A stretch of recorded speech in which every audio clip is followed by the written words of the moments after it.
Pride and Prejudice, Chapter 41. The first week of their return was soon gone. The second began. It was the last of the regiment's stay in Meryton, and all the young ladies in the neighbourhood were drooping apace. The dejection was almost universal. The elder Miss Bennets alone were still able to eat, drink and sleep, and pursue the usual course of their employments.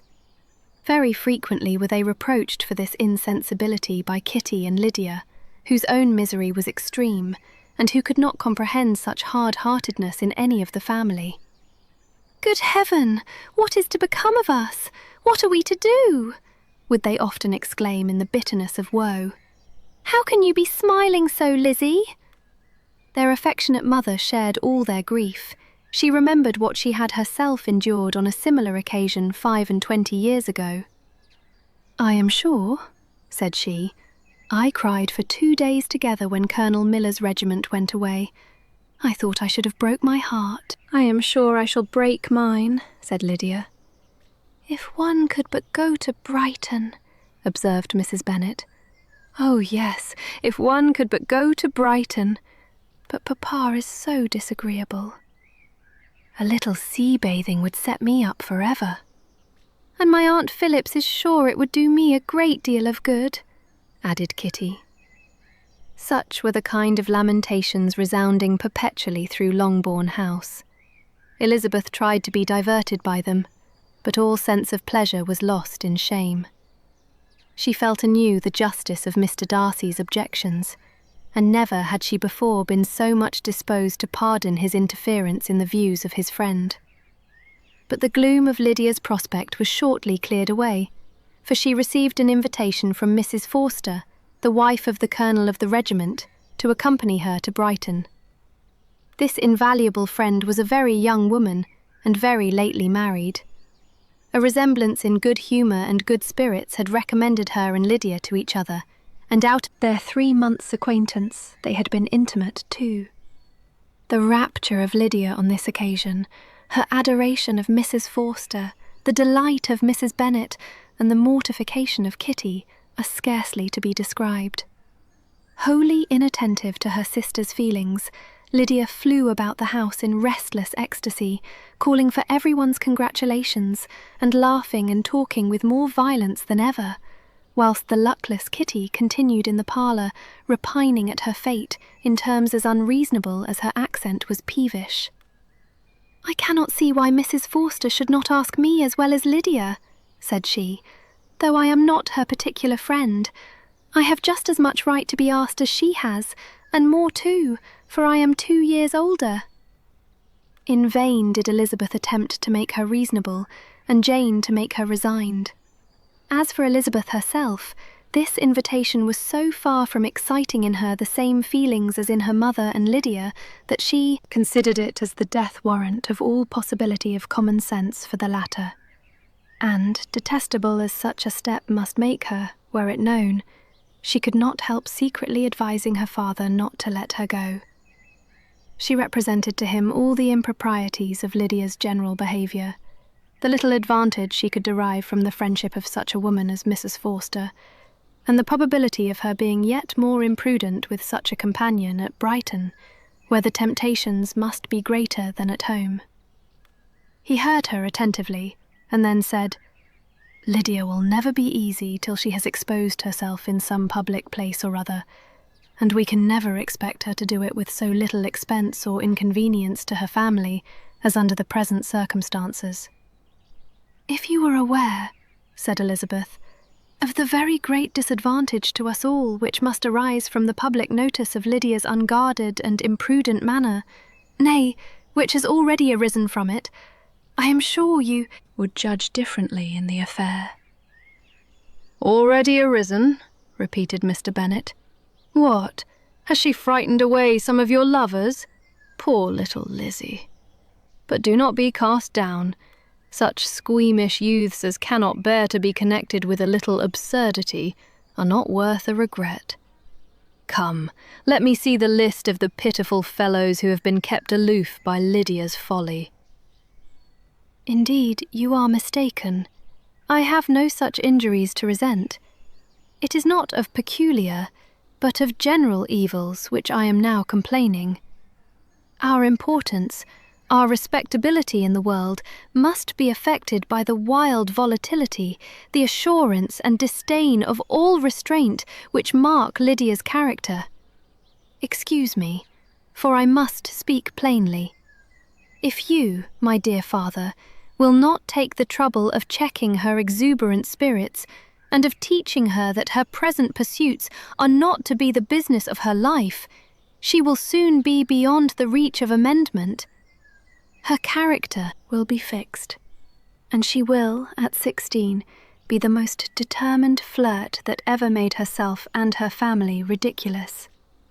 A flirt, too, in the worst and meanest degree of flirtation, without any attraction beyond youth and a tolerable person, and, from the ignorance and emptiness of her mind, wholly unable to ward off any portion of that universal contempt which her rage for admiration will excite. In this danger, Kitty is also comprehended. She will follow wherever Lydia leads. Vain, ignorant, idle, and absolutely uncontrolled. Oh, my dear father, can you suppose it possible that they will not be censured and despised wherever they are known, and that their sisters will not be often involved in the disgrace? Mr. Bennet saw that her whole heart was in the subject, and, affectionately taking her hand, said in reply, "Do not make yourself uneasy, my love. Wherever you and Jane are known, you must be respected and valued, and you will not appear to less advantage for having a couple of, or I may say 3, very silly sisters. We shall have no peace at Longbourn if Lydia does not go to Brighton. Let her go then. Colonel Forster is a sensible man, and will keep her out of any real mischief, and she is luckily too poor to be an object of prey to anybody. At Brighton she will be of less importance even as a common flirt than she has been here. The officers will find women better worth their notice. Let us hope, therefore, that her being there may teach her her own insignificance. At any rate, she cannot grow many degrees worse without authorizing us to lock her up for the rest of her life." With this answer Elizabeth was forced to be content, but her own opinion continued the same, and she left him disappointed and sorry. It was not in her nature, however, to increase her vexations by dwelling on them. She was confident of having performed her duty, and to fret over unavoidable evils, or augment them by anxiety, was no part of her disposition. Had Lydia and her mother known the substance of her conference with her father, their indignation would hardly have found expression in their united volubility. In Lydia's imagination, a visit to Brighton comprised every possibility of earthly happiness. She saw, with the creative eye of fancy, the streets of that gay bathing place covered with officers. She saw herself the object of attention to tens and to scores of them at present unknown. She saw all the glories of the camp, its tents stretched forth in beauteous uniformity of lines, crowded with the young and the gay, and dazzling with scarlet, and, to complete the view, she saw herself seated beneath a tent, tenderly flirting with at least 6 officers at once. Had she known that her sister sought to tear her from such prospects and such realities as these, what would have been her sensations? They could have been understood only by her mother, who might have felt nearly the same. Lydia's going to Brighton was all that consoled her for the melancholy conviction of her husband's never intending to go there himself. But they were entirely ignorant of what had passed, and their raptures continued, with little intermission, to the very day of Lydia's leaving home. Elizabeth was now to see Mr. Wickham for the last time. Having been frequently in company with him since her return, agitation was pretty well over, the agitations of former partiality entirely so. She had even learnt to detect, in the very gentleness which had first delighted her, an affectation and a sameness to disgust and weary. In his present behaviour to herself, moreover, she had a fresh source of displeasure, for the inclination he soon testified of renewing those attentions which had marked the early part of their acquaintance could only serve, after what had since passed, to provoke her. She lost all concern for him in finding herself thus selected as the object of such idle and frivolous gallantry, and while she steadily repressed it, could not but feel the reproof contained in his believing that, however long, and for whatever cause, his attentions had been withdrawn, her vanity would be gratified, and her preference secured, at any time, by their renewal.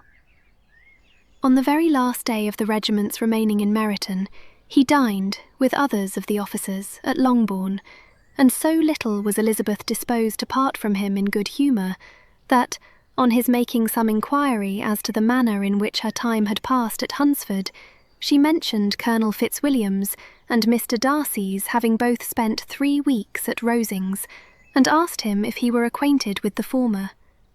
He looked surprised, displeased, alarmed, but, with a moment's recollection and a returning smile, replied that he had formerly seen him often, and, after observing that he was a very gentlemanlike man, asked her how she had liked him. Her answer was warmly in his favour. With an air of indifference, he soon afterwards added, "How long did you say that he was at Rosings?" "Nearly 3 weeks." "And you saw him frequently?" "Yes, almost every day."